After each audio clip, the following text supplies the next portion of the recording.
It looks like the top 6 in the East is all set. I'm going to break all that down for you. Plus the win over Utah. I thought that was a pretty good win, all things considered, because of the flight issues and Malcolm Brogdon's value. Super evident in that game. Blake Griffin's value evident in that game. I think he's going to win the Celtics a playoff game. It's all right now on the Locked On Celtics podcast. Be ever ready. Recognize the city of champs. Boston, baby, we do what you can't. Locked on number 18, Tatum and Brown, J-team, step back. We gon' wet that and slay teams. Of course, the Celtics, who else could it be? Screaming like KG with the Larry O.B.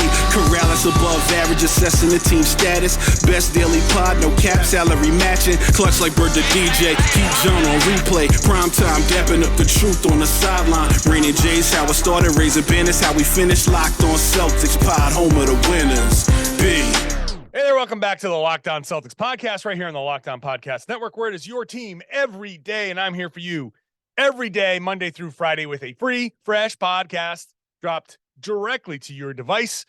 Whatever app you use, this show is there. You can also watch the show on YouTube.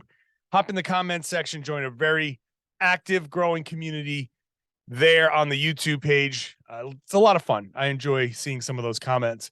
I'm John Karalis. I used to play professional basketball. Now I cover the Celtics for Boston Sports Journal, and I wrote a book called Boston Celtics All-Time All-Stars. If you're a first-time listener, if you're new to the show, welcome aboard. I hope you enjoy it. You regular listeners, I really just want to say I appreciate you all for listening multiple times a week. I hope you're listening 5 days a week, trying to give you the best Celtics content in the world. So I hope you're enjoying the show. Today's show is brought to you by Prize Picks. First-time users get a 100% instant deposit match up to $100 with the promo code Locked On. That's prizepicks.com. Promo code Locked On. Later in the show, I'll talk about some of the things from the Utah game that stood out to me, some of the player performances that I thought were very impressive. Jayson Tatum, Malcolm Brogdon, Blake Griffin. In the second segment, I think more of the Jayson Tatum stuff will come in the second segment, where I'll talk about Utah in that segment, because I thought it was actually a kind of impressive win. I thought it was a good win.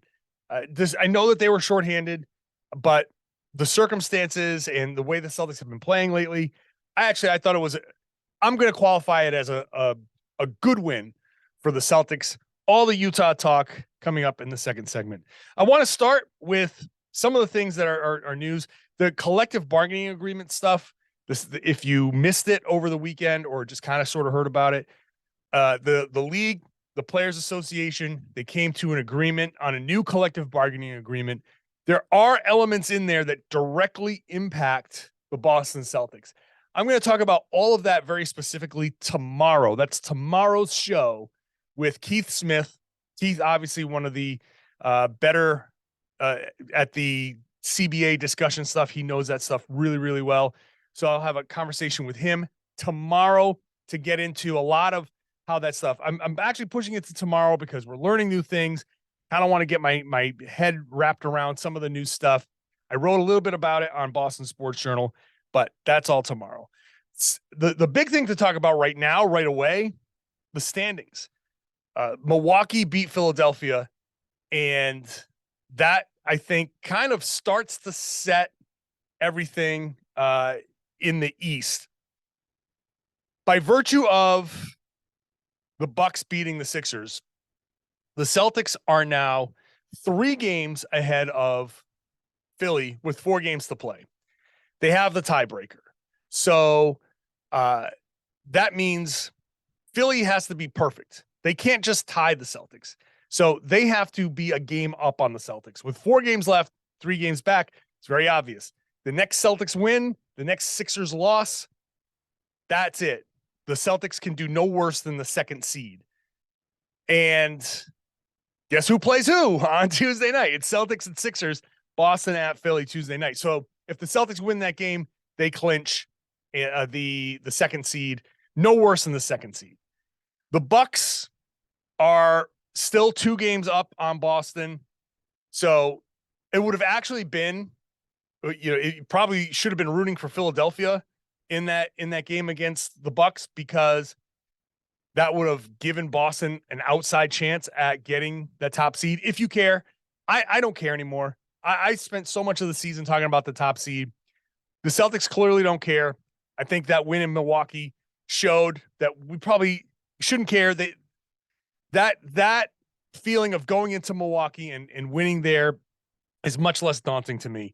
So the Celtics still have a chance, but it's much less of a chance. Making up 2 games on Milwaukee with 4 to play. Milwaukee, to go 2-2 and Boston has to go 4-0. That's a tall order. I don't know if Boston cares to go 4-0. So I don't think the Celtics are going for that top seed, despite what Malcolm Brogdon continues to say. I think they're fine. They're fine with going into Milwaukee. They probably would rather get the top seed, but that's, they kind of blew it with some of their performances or earlier this season. But hey, second seed, it's not really the worst path in the world. The problem is it was looking like the Brooklyn Nets were going to fall into the play-in. I would have bet that they would fall into the play-in, but they lead Miami by 2 games with 4 to play, but Brooklyn has the tiebreaker over Miami. So it's going to be a lot to ask of Brooklyn. Like, Brooklyn's going to have to lose out and Miami's going to have to go perfect. Can they do it? Sure. But again, just like Boston and Milwaukee, it's going to be asking a lot for the Celtics, for Miami to do that. So Miami very likely falling into the play-in tournament. So Miami, Atlanta, Toronto, Chicago. That's your play-in tournament. The Washington Wizards were officially eliminated in there. I think it was they lost on Sunday, so they were officially eliminated. It's going to likely be Miami, Atlanta, Toronto, Chicago. That 7-8 is still to be determined. Miami will be the 7, and Atlanta or Toronto. Chicago still has a chance. So you can probably guess Boston, Miami in that first round of the playoffs. That's going to be my guess. It could be any one of those teams because I think all of those teams have certain strengths and all of that stuff, but whatever. That's one of those teams is going to be Boston's opponent. You can probably pencil in Miami. Okay. So if it's the Heat, it's not something that I'm happy about because the Celtics should beat Miami, right? It's one of those things where the Celtics will probably beat Miami. There's if they don't, then, oh my God, that's going to be a complete disaster. But they can probably beat these other teams in 5 games. No worse than 6 games. Miami, I feel like the Celtics should win in maybe 5, but because of Jimmy Butler and Bam Adebayo, they're going to be annoying. One of those guys, there's going to be some outlier Max Strus game or something like that it's going to end up being a 7-game series. That's like my biggest fear. And you just don't want to open up a playoff run with a long series. So hopefully the Celtics can take care of Miami. I know Miami offensively is a mess, but Jimmy Butler in the playoffs is a different animal, and I don't want to deal with that. So we'll see how that goes. But the top 6, Milwaukee as the top seed, Boston, Philly, that's pretty locked in. So the Cavs are 2.5 games back. 3 games behind them is New York, and 2.5 games behind them is Brooklyn. This looks like the top 6. So the 1-8 is going to be Milwaukee and one of those teams, Boston and one of those teams. Then 3-6 is going to be Philly and Brooklyn. Congratulations, Philly. Then Cleveland and New York is going to be a interesting series as the 4-5. And then likely Boston, Philly in the second round, and then likely Boston, Milwaukee in the conference finals. That should be the path. That should be it. So mark it down. I feel good about that. I don't think there's going to be any changes. All we got to do now is wait to see who comes out of the play-in tournament. And the good thing is the winner of that first play-in game gets that 7th seed. And so the Celtics will know pretty quickly who their first round opponent is going to be. No waiting around forever. They'll get that answer really, really quickly, and they can start preparing. So that at least is the good news. The Celtics played a game since I last dropped the podcast. and they beat the Utah Jazz. So I'll talk about that Jazz win next. I think, especially considering their travel issues, which were significant, I think that was a really good win. That's all coming up next. First, Prize Picks. People have been sending me messages about how much they love Prize Picks because it's daily fantasy done right. It's daily fantasy made easy because it's you against the projections. You pick 2 to 6 players and you can win up to 25 times your money on any entry. And it's not you against experts. It's you against the Prize Picks projection. They set a projection. You pick more, you pick less, and it's done. And you can do that in any sport you can think of. You still have an opportunity to do it for the men's college basketball because that championships game is coming up. Some wild games over the weekend. But you can pick anything. I'm not even going to list them all. There's too many. All you need to know is that disc golf and cricket are on the list. So there you go. Entries can be made in 60 seconds or less. So if you started making your entry when I started talking, then you're done making your entry before I finish telling you about Prize Picks. The withdrawals, safe and fast. This is operational in over 30 states and Canada. So download the Prize Picks app or go to prizepicks.com to sign up today. Play daily fantasy sports. First-time users get a 100% instant deposit match up to $100 with the promo code Locked On. If you deposit $100, Prize Picks gives you $100. If you deposit $50, Prize Picks gives you $50. Don't forget, enter that promo code Locked On at sign up for an instant deposit match of up to $100. Thanks for making Locked On Celtics your first listen every day. Plenty of Locked On podcasts for all of your Boston sports fandom. If you're a fan of all Boston sports, Locked On Red Sox, the season just got underway. Locked On Bruins, 60 wins for the Bruins. It's amazing. Locked On Patriots, they're rebuilding their team in the offseason. So check out Locked On. And if you're not a Boston fan, then check out your other favorite cities. There's a Locked On there for you. It's your team every day. We say that for a reason. Boston Celtics get that win over the Utah Jazz on Friday. 122-114 in a game that was, the final score was closer than it seemed. I said the other day, I wrote the other day in Boston Sports Journal that Milwaukee over Indiana kind of showed Boston how it's done. How does a good team beat a bad team? And I was still really worked up about how the Celtics have been playing in recent days. And I held that Milwaukee win over Indiana as an example. And the Boston Celtics went out against the Jazz and kind of followed that plan, right? It was a little close early. The Celtics built up a big lead. They got up, well over 20 points. And then at the end, just kind of relaxed a little bit. And they cut into the lead, but it was never really in doubt. So that's the Celtics did exactly what a good team should do against the bad team. Utah tanking. Utah didn't have Lauri Markkanen, although Markkanen was out there warming up. He looked pretty good in warmups. Jordan Clarkson didn't play. A lot of the guys that aren't playing were out there warming up before the game, and they looked really good, really healthy. So it's very obvious what Utah is doing with some of these guys and their injuries. But in the meantime, the Celtics play who they play, and they play whichever guys are on the floor. And so they went out and they got what I believe is a good win. And one of the reasons why I think is a good win is the travel issues that they have. And I don't know, I guess people don't understand sometimes the impact of these things, but the Celtics play the Milwaukee Bucks. They had that huge win. They get to the plane. Their pilot is sick and he can't fly the plane. And they can't find another pilot to get them from Milwaukee to Boston. So they unload. They spend about half an hour, 45 minutes, according to Grant Williams, on the plane. They find hotel rooms again.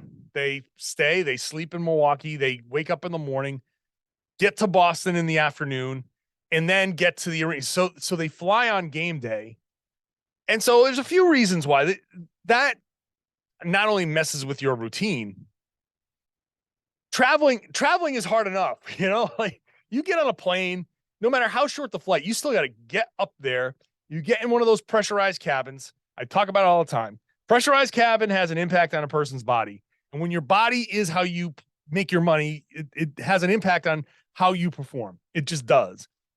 And to have to do that and get back to the arena and play an NBA game, that's tough. That's tough.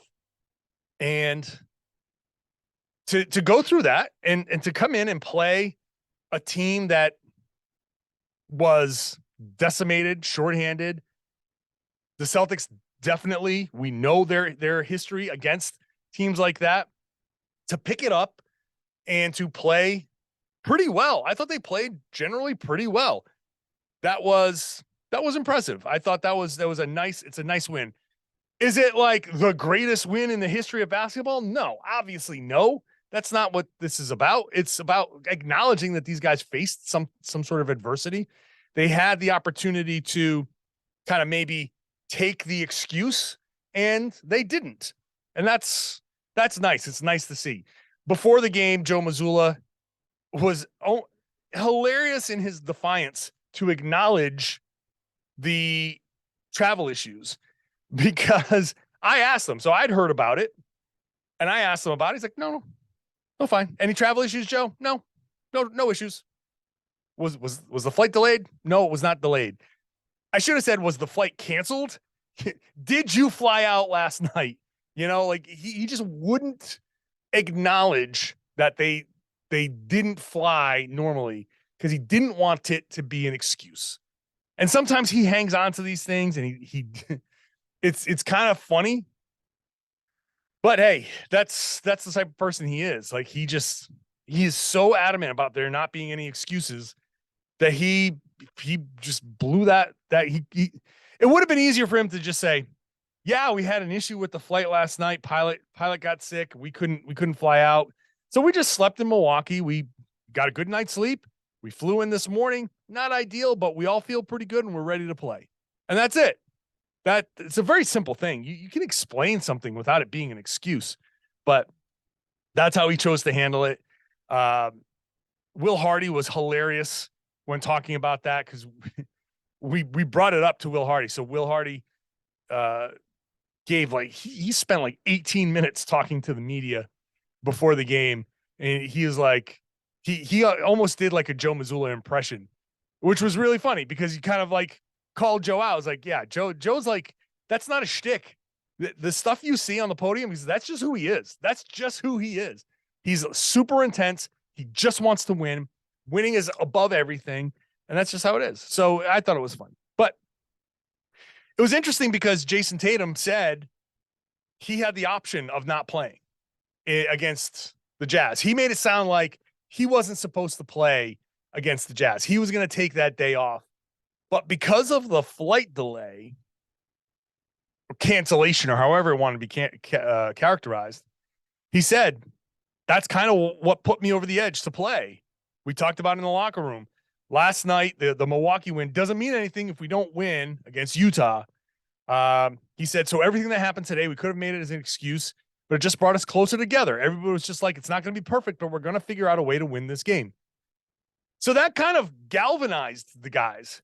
And I was saying during the game that Jaylen Brown shouldn't have played in this game. Jaylen Brown looked awful. He looked tired, sluggish. He had some nice plays, but he just looked out of it. He looked like a guy that didn't get any rest the prior night, that probably just was tired and just no energy, whatever. But with this Tatum comment, it makes me think everyone who was probably supposed to take the day off said, you know what? Let's see if we can win under these circumstances. And they took it as a challenge. In a weird way, it's almost kind of like the Larry Bird left-handed game. It's kind of like they just saw they've been bored in these scenarios. And then they said, hey, you know what? This is weird. Let's, we've never flown on the day of a game to go play. Let's see how we can do. And it's almost like a weird experiment to them. And they came out, and Tatum played great. He played amazing. He was 12 of 17, 39 points, 11 rebounds, 3 assists, 3 steals, no turnovers. The only player in NBA history to have consecutive games of at least 39 points with 0 turnovers. The thing about Tatum is that he went from 8 of 10 against Milwaukee, 5 of 8 against the Jazz. Ooh. Now you're talking about Tatum maybe starting to catch some fire behind the arc. This could be good timing of a Tatum heater. We've been waiting for the Tatum heater. And I said this after the Milwaukee game. He was hitting the types of shots that a guy about to go on a heater hits. He was hitting the type of shots that Jayson Tatum hits on those hot streaks. And here he is again, 5 of 8 from 3. So Tatum took that as a challenge, and he led the team and just played great. Just played great. And that was a fun win. A few other guys had some impact here, and especially Blake Griffin, who created some chaos, which was a lot of fun.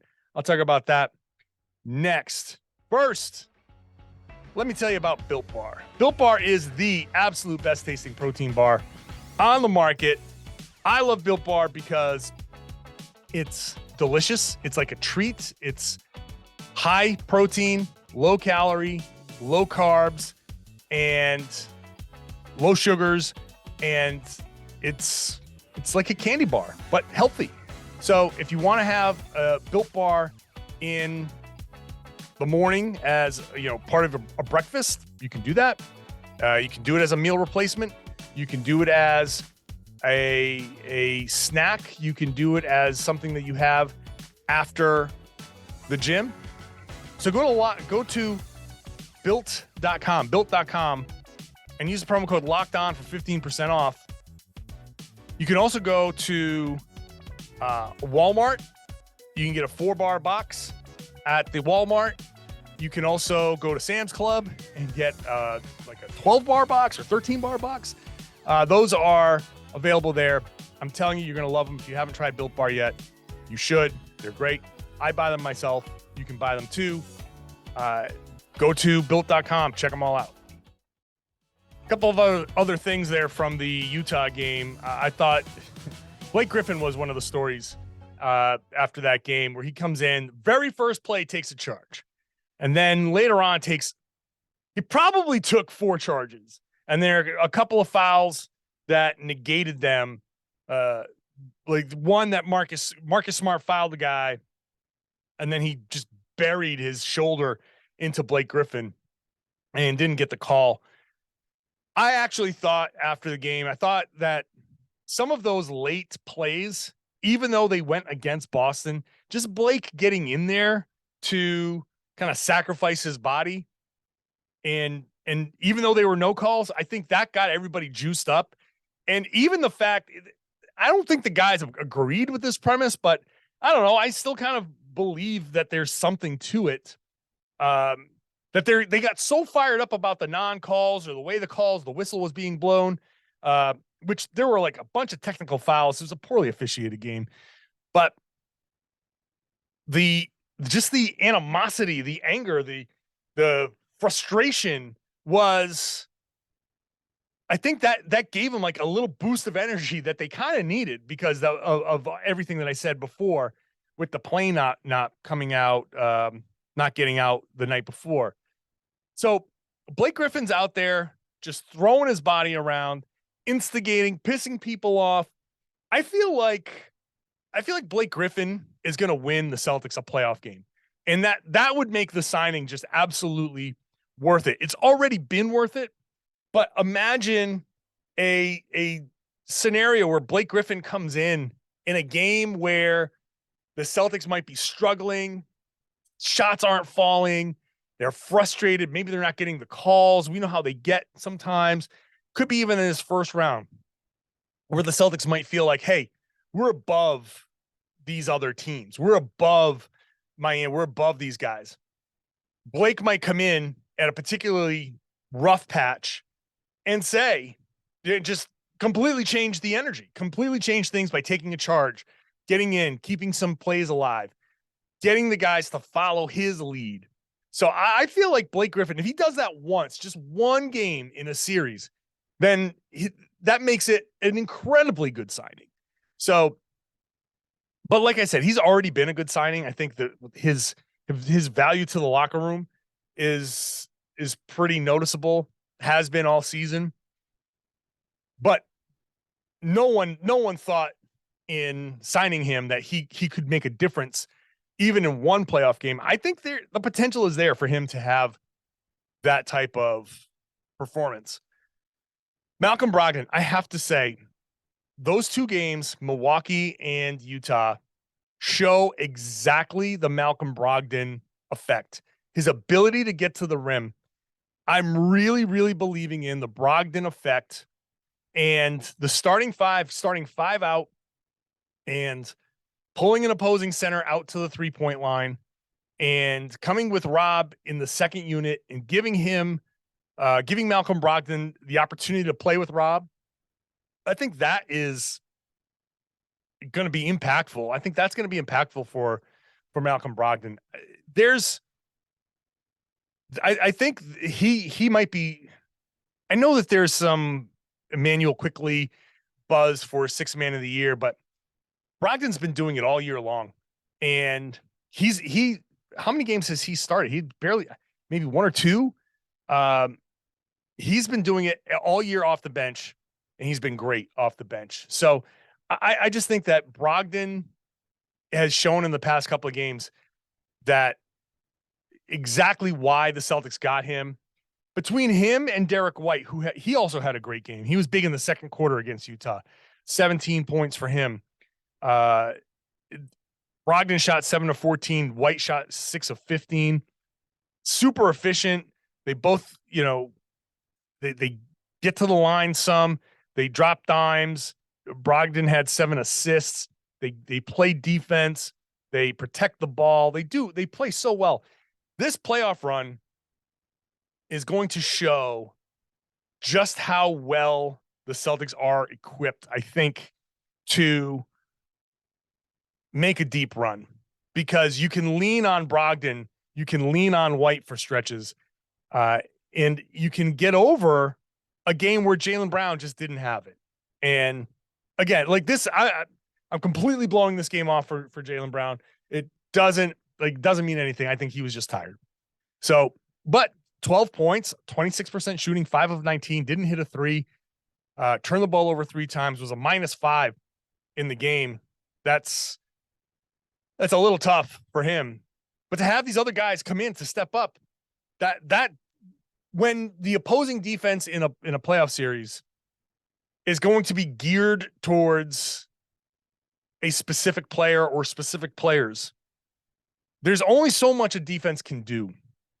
To have Brogdon playing the way he's playing now, to have Derek White there, and then to have Robert Williams, who didn't play in this game, but obviously he was a difference maker against Milwaukee and is a difference maker across the board. I feel like we're going to see pretty quickly against playoff defenses the impact of having a Brogdon coming in off the bench. That's going to be so huge. I think I honestly feel like he's been underrated all season long. But I don't think people are talking enough about Brogdon and the impact that he's made on this team. So much focus is understandably elsewhere. The Jays, at one point leading the MVP race, Jaylen going for all NBA. Those two guys are obviously at the forefront. Horford having an amazing season. Rob being a difference maker. Derek White raising his game. Brogdon has just kind of, even though he's in that 6th man of the year discussion, he's so, I think, kind of underrated at this point. So those two guys, especially Brogdon and Blake, had really important performances there, really great performances against Utah. Celtics are practicing on Monday before they take off for Philly, short flight to Philly. So they'll go there. My anticipation is go hard against Philadelphia, lock up that second seed. I don't think the Celtics honestly care about that top seed. Maybe if Milwaukee loses, they might say, hey, well, let's maybe try it. But I feel like lock up that second seed. You got Toronto twice, and you close out with Atlanta. It doesn't really change much. Maybe because those two teams are kind of fighting for position. If you'd rather not face the Raptors, maybe you go hard against the Raptors and you roll over against Atlanta. So that 7-8 is going to be Miami and Atlanta, and you kind of hope that you get the Hawks, because I'd rather play the Hawks in the first round. That'd be much better. Much better. No defense there. That series, if they play the Hawks, that series might be over in 4. I'll give them one game. I have no worries about that. Miami's just going to be annoying. So it'd be interesting to see how the Celtics handle the last few games. Again, tomorrow I'll get into the Keith Smith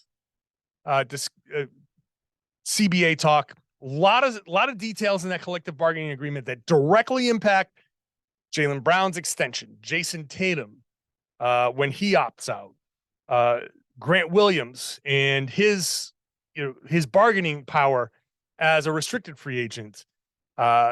There's a lot. How the Celtics can build their team in the future. There's a lot that directly impacts the Celtics. So we'll talk about all of that tomorrow during an off day with Keith Smith. And then I'll be back with podcasts after the Sixers game, after the Toronto game. And that's going to be the week. One more podcast on Thursday. I'll figure out what that is later on. So make sure you're subscribed wherever you get your podcasts. Watch the show on YouTube. I'd love to have you there. Hop in the comment section. Get into that discussion. Go back and forth with one another. And if you are a subscriber, share the podcast. Tell your friends and family and everybody that they should be listening to and watching the Locked On Celtics podcast right here on the Locked On Podcast Network. Your team every day.